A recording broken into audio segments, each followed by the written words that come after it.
Hello there, it's time for some more Bent fun, and I'm Malice, and I'll be guiding you through the Bentery tonight. In the immortal words of Three Dog Night, joy to the fishes in the deep blue sea, joy to you and me. Words of wisdom, which lead us into part 2 of Quedia's expose on joy. I wonder if there will be any fishes.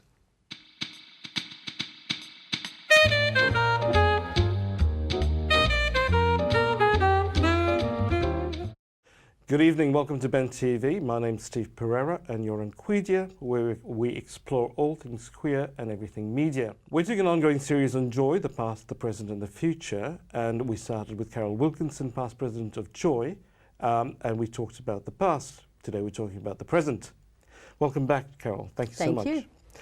Now, Carol, before we talked about how Joy started as a community-based organisation and how the community embraced it to a large extent. But historically, within the gay community, there's always been this notion that we don't put our heads up beyond the ramparts. We prove that we're no different from anybody else, and so we build into the general mainstream. Was there that sort of community response to Joy? One of the things that Joy has done is help to give the broader community an idea about what it is like to be GLBTI. One of the things that in very early days the Joy programming people wanted to do was make sure that they would also attract people from the broader community so that we could, in a sense, educate. Sounds like a funny thing to say perhaps, but to actually educate people to understand that if you are GLBTI, you are actually no different. You are the same. You have the same likes and dislikes. You have the same music appreciation. You have the same fears, the same loves, and that we are actually no different to everyone else. And I think Joy actually has done a fantastic job in doing that because it has attracted lots of people from the broader community as well as people from the GLBTIQ community. Well, absolutely, and today if you listen to Joy, it's very much, and we were chatting earlier about how Joy sort of transcended that sort of community base and has become a real alternative mainstream radio station almost. It's no longer just a community station, even more so than stations like PBS or Triple R, which still remain very much grassroots in a way. But there's now an edge of professionalism and slickness to Joy. Is that a good thing or a bad thing? Look, I think it's a good thing. I think that the GLBTI community as a whole, doesn't matter what they do, they want quality. And this is one of the things that Joy has always tried to provide. Just not your average community station where anybody goes on air and kind of does whatever they want. There has always been some format to Joy. Again, going slightly back to the past, one of the things that the programming people did at an early stage was the programming grid so that they had mainstream sort of music and modern sort of music during the daytime, and then after hours or after 7 o'clock at night and at weekends, the more traditional GLBTI shows, in other words, the specialist shows, where you know that you're going to get something that was particularly GLBTI. And that, again, helped to attract a lot more listeners from a broader area, and I think that was an excellent way to go. The devil's advocate side of that is saying that you lose then that sense of cohesiveness with the community. And I think part of that, and fairly controversial, but I know a number of people had complaints about DJs, about having their own personal music choices played, for instance, because they had to be... Yeah, I know. And so part of that happened. But I don't think that Joy really, my personal opinion is that Joy didn't really lose anything by doing that. I think it gained an awful lot more than it lost. But there always is that tension with community organisations about whether they're there to service the very sort of particular needs of the community, or whether the goal is to then integrate that community within the larger mainstream. And the danger, of course, is when you're sitting with the former, when it's just for a particular organisation, is that you tend to ghettoise yourself, and you're not really helping the community in a larger way. That's true, and I don't think any of us want to be in a ghetto. And I think that it is good that we are looking at educating the broader community as well as providing a service to the GLBTI community. And I think Joy has done that better than a lot of organisations. I think we would probably all like to see the day when anywhere like Joy or any gay, lesbian, bisexual, transgender organisation doesn't really need to exist. Whether they do or not is another matter, but they're not needed for that support because we have total acceptance within the community. And I think it would be wonderful to be in that situation. But even if we were in that situation, it's still nice to have something that belongs to the GLBTI community. And also to recognise that within the diversity of the LGBTI community and the alphabet soup that does make up the community is that, for instance, now we've seen an increased awareness around transgender issues, whereas a few years ago we could talk about gay and lesbian issues, but God forbid you talk about transgender because that was a step too far. Absolutely, yeah. And so gradually we're becoming, and now genderqueer, which is another definition. So this has allowed us to kind of incorporate all of that. Just quickly, one of the things we talked about was the importance of individuals within these community groups in terms of driving forces to getting these up. Can you name from your perspective in your history of Joy? Look, I was very fortunate when I was president to be surrounded by some excellent people. And I'm thinking about, for a start, Paul Turdich. Whether he was always popular is not the point. He was an excellent station manager. Damien Nicholas was the music director for many years and had a fantastic grasp on modern music, new music that was coming out. He had great contacts and he worked for, look, often 20 or more hours a week, every week, free for Joy. Marg Gardner, fantastic woman who has done so much for Joy and is still there doing so much for Joy. And we will be talking to Marg coming up as well, so keep an eye out for that. Good. You know, I have been very lucky when I have been in positions at Joy where I've had lots of say responsibility and work, that I was actually surrounded by very, very good people. Leanne Renfrey was vice president for a while I was president. Another absolutely fantastically excellent person, hard worker, with incredible skills. And I think the important thing is that Joy has always seemed to attract people who have been willing to give their really great skill to the organisation and to put in lots of hours. And that ensures this continuity and permanence. Yeah, absolutely. Thanks so much for talking to us. We'll be back again talking about the future of Joy.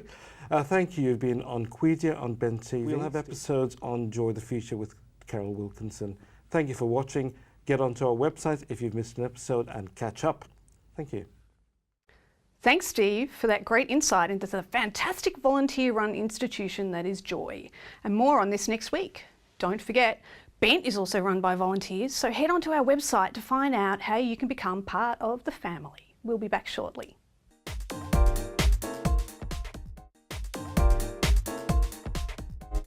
Up next on Bent is Ginni, who will be speaking to Max Leon about her musical life. And next week we'll be lucky enough to hear her perform. But first, let's find out a bit more about Max now.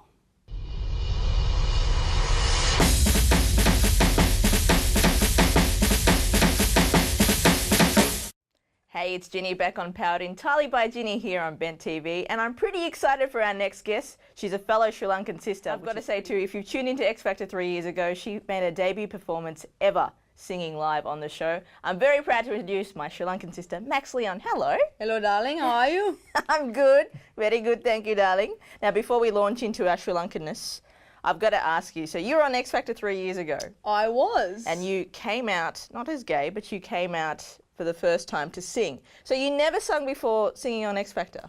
No, I hadn't. I'd played around with some guitarists and stuff, not in that kind of way, just to sort of get comfortable with music, and then decided to audition for the X Factor. And yeah, the first time I walked out on stage in front of the judges was the first time I sang in front of anyone. Well, I got to say, like, you hear stories on TV when they say, oh, this is my first time performing, and you think, oh, is this true? But literally for you, Yeah, it was yeah. your first time getting up. Was it nerve-wracking? I mean, it wasn't only the audience you're performing to. You had, like, millions of eyes watching you for this performance. Yeah, it was full on. I was actually more nervous about my family that was backstage Really? hearing me sing for the first time than, you know, the audience. But it was weird. Like, I was really nervous, and then I stepped out, and then it was just this sense of calm sort of came across me, and then I knew this is what I meant to be doing. So That's pretty amazing because you went pretty far in the competition. You got recruited into Ronan's group. yeah, I made it to top 6 in Ronan's group. What was that like? Amazing. The experience was just mind-blowing because I'd never been, you know, in the entertainment industry or never worked in music. So going and working with him and, you know, getting to travel overseas was really, it really set in stone what I wanted to do. I've got to say, getting up and performing in front of all those people, what was your highlight? I mean, achieving that fear or achieving that really? Or what was your highlight from the competition, would you say? I think just gaining the confidence to actually be able to get up and sing in front of an audience, whether it be, you know, 3 people or 3 million people, that's something I really needed to conquer, and I did that. So then from then on, it was a lot easier. After X Factor, after you left the show, you kind of went a little bit quiet. Yeah. You kind of had to chill. Yeah, well, not really. I think because I'd sort of done everything backwards. Usually people will, they'll work on their songs, they'll go out and do open mic nights, they'll get comfortable, and then they'll go out and do a show like X Factor. Yeah. I did it backwards. I went straight to X Factor and was up here, and then came off the show and sort of thought, oh, wow, I've never gigged or sung with anyone before. Yeah. So I really had to build myself up as an artist. Got a producer, started working with him, gained my confidence as an artist, and also it's very important to get your own sound as an artist. It was great. We'll talk about your new single lately, Absolutely, because you're about to do a world exclusive here on BTV. I am, today only. So to go into that shell and go into that place to go, okay, I've got to really create my sound. Was that a bit of a journey for you? It was life-changing because just before I went on X Factor, I graduated from architecture. So that's what I was planning to be, an architect, and then I sort of fell into this, and it changed my whole life. So I almost had to rebuild myself as a person and become comfortable with myself as a musician. And only positive came out of it, so I was really glad. How did your family feel when you're like, sorry, Amitati, I want to be a singer? How did you feel when you told them that? Surprisingly good. My dad is Sri Lankan and he was a singer. My grandmother's Sri Lankan, she was a singer. So it's sort of in the family, and they were sort of a little bit skeptical, like, okay, that's cool, you've done X Factor. Now go and be an architect. Job. Exactly. And then I sort of said, no, I'm going to try this for a while. And you know what? They could only be supportive, and that's what they've always been. So. Yeah, you got a bit of a treat for us. I'm a little bit excited. This is a world exclusive. Mm-hmm. This is your second single. This hopefully will be my second single. Yeah, it's written probably a couple of months ago, and it's one of my favourites at the moment. So what's it about? It's about the struggle with literally fulfilling everything you've always wanted to, but also having the other side of trying to keep it there and balancing that out. So it's about my journey. And what's this one called? This is called Sitting on Top of the World. Sitting on Top of the World. And you've got your lovely backup singer / producer, Sebastian, singing as well. I do. This is Sebastian, everybody. Yeah, hi.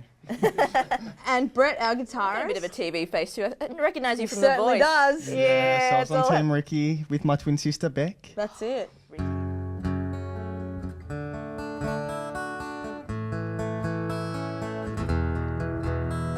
Sitting on top of the world, watching the sky fall, try not to lose all. Sitting on top of the world, holding it all, my fight against the fall. I cannot break free. How can this be so clear to see that you and me would always be to share the love, to kill the hate in each other's eyes. We're here to stay, but then comes this life that we love and despise, that tears us all apart, leaving no room for the heart.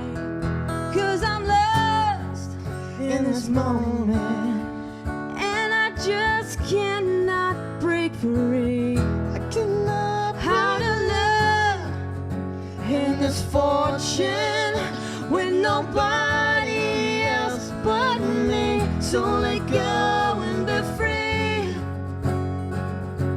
So let go and be free.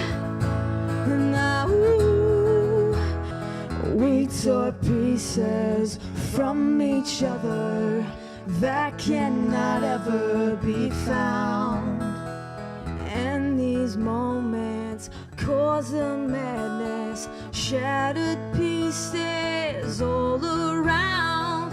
But then comes this life that we love and despise, that tears us all apart, leaving no room for the heart. 'Cause I'm lost in this moment, and I just cannot break free. I cannot how to love in this fortune with nobody else but me. So let go and be free. Yeah. So let go and be free. And now sitting in this fortune with nobody else but me. Yeah. On top of the world.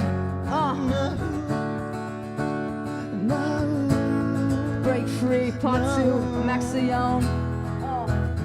Sitting on top of the world, watching the sky fall, try not to lose all.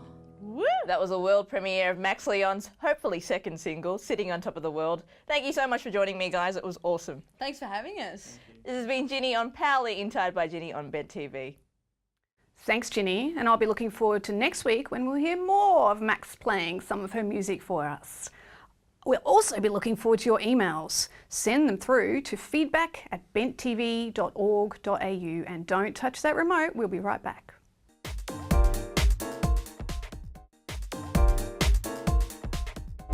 Something I admire is people who are crafty, and not in an underhanded supervillain kind of way, but in a nitty, woolly, felty, creature-creating kind of way. Next up on Dig Deeper, Laura is going to chat with me about the group Alternative Crafters.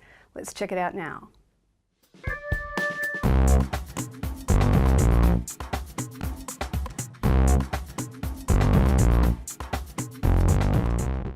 Two things that are close to my heart are craftiness and all things alternative. So I'm lucky enough to be able to welcome someone who manages to combine the two. I'd like to welcome Laura Smith from Melbourne Alternative Crafters. Welcome, Laura. Thank you. So, Laura, firstly, what's alternative about the Melbourne Alternative Crafters? I think the use of the word alternative is what makes it alternative. Okay, cool. Because that it kind of different people are attracted to the word alternative for different reasons. Yep. So it's they kind of define what is alternative for themselves. Yeah, okay. So it's kind of a countercultural thing. Like, is it specifically because craft normally is kind of like the realm? I think when I think crafts, I often think old ladies and doilies. Country Women's Association. Yeah, right. And, yeah. So you embroidering flowers and all that sort of thing. So it's anyone who doesn't connect with that kind of craft, but has an interest in making craft or being crafty. Awesome. Okay. All right, that makes sense. And how long has the group been going? I adopted it in 2009, but it's been going for a couple of years before that. Yeah. So So how did you Maybe come it was to adopt 2011. it? I adopted it 2 years ago. Yeah. I don't know what you were in. So it was like a lost puppy, and I just kind of picked it up and said, all right, let's go and do some stuff. Yeah, cool. Okay, so whoever was taking it on before just I think they just got busy and cool. as they do. Yes, life intervenes, surely. So what sort of crafts does the group get into? It's pretty broad. We kind of we try to have a craft workshop once a month. Okay. So we get together and we'll make some kind of craft thing. So we've done knitting and crocheting, and most recently in summer we had a terrarium picnic. Lovely. So that was really exciting, and we made these So two. you've brought along some. Do you want to pick one up and give us a squiz? So this is a terrarium. As you can see, it's got special layers of different things, different rocks and ingredients to charcoal to make it a fully functioning little world of its own. That's so the plants don't die, is that what you're saying? The plants don't die, and it's kind of a low-care sort of tiny little eco environment of its own. Cool. Something that's really exciting about terrariums is that people have created terrariums and sealed them up and had them for 40 years and never opened them up and watered them. Yeah. So this one's only been going for a few months. Cool. But hopefully for a lot longer. And this one as well. And so before we came on, you were telling me the story of this one. So what's going on inside? This one. You might not be able to make it out. There's a little tiny guy in there. Yeah, there's a few little men inside. They're all hunters and they've been out hunting rabbits. As you do. Yeah, as you do. And they've shot a rabbit. And the little rabbits have gone, what the hell? Yeah. You can't do that to our friend. Yeah. So the rabbits are attacking the man inside. Awesome. Rabbit revenge. So there's a little man rolling around with rabbits all over him. Oh, cool. And his mate, you might be able to see his mate just there. Oh, there he is with the gun. His mates. He's like, it's okay, mate. I'll shoot the rabbits and you'll be fine. And his other mate's kind of tripped over and he's fallen over because he's freaking out and he wants to run away. So what did the other crafters kind of get up to with the terraria? There was a really cute one with gold rocks inside and a little man with his nice bit of what do you gold. call it? A swag. Yeah, cool. He was like, awesome. He was about to make a little gold discovery. Awesome. Yeah, cool. Lots of people had collected items from like little ornaments and things from op shops. So a lot of upcycling. Nice. We like a bit of that. Sure. Stuff like that. Yeah. So workshops. But what goes on at a sort of typical crafting get together? It's usually a fairly quiet little thing where we get together and we'll have a drink and we'll have chats and people get to know each other. Yeah. And, we go on adventures out into the world of craft in Melbourne. Cool. So we'll go check out markets. So we'll find out what exhibitions are on in town. Yep. So you're just not about sitting in a room making stuff. You're also about getting out there in a social kind of sense. Yeah. And it's skill sharing as well. Like I run a lot of workshops myself, but I don't think it should be about one person teaching other people things. Yep. It's about other members teaching each other what they know. Brings their craftiness along. Yeah. Yeah, that's because good. everyone specialises in something or they have a particular interest. So, cool. So I forgot to bring it with me, but I've tried to learn knitting twice before with my nan and failed, and I've just tried to learn again with my mother. And so someone like me, welcome, even though I'm somewhat rubbish at craft, Yeah, absolutely. There's no such thing as rubbish at craft. Really? It's a hobby. It's for you. Like, you can be as good as you want to be.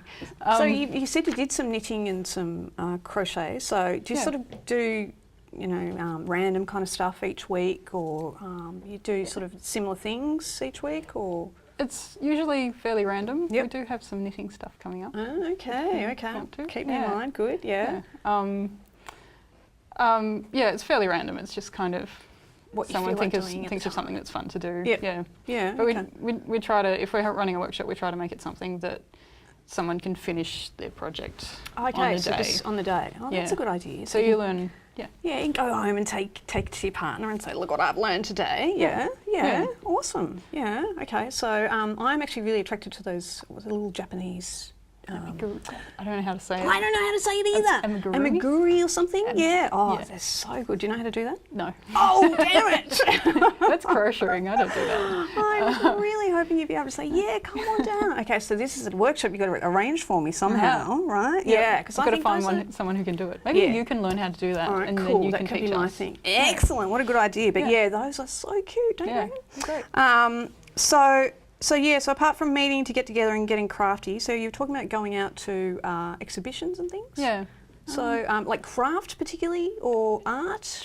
We try to make it craft. Yep. We've been to some kind of costumey exhibitions lately. Oh, cool. Yes, of course, at Acme, that one? I wasn't going to name it, but that one. I think everybody knows about that costume one. Not that I got to it. Was it fantastic? It was great. But awesome. Just lots of people are into costuming, so we thought, we'll just go to this. But, okay. So, Laura, how do people get in touch if they want to become part of the group?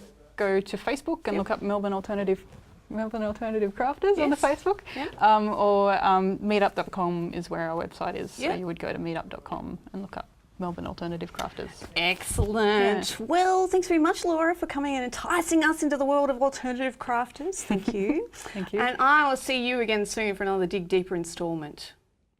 I'm taking up my knitting needles now, and I hope you are too. Maybe you could knit us a Bent TV willy cozy, or I'd really like a beard beanie if anyone wants to send me one. Okay, we'll see you again next week, and I'll be keeping your seat warm for you.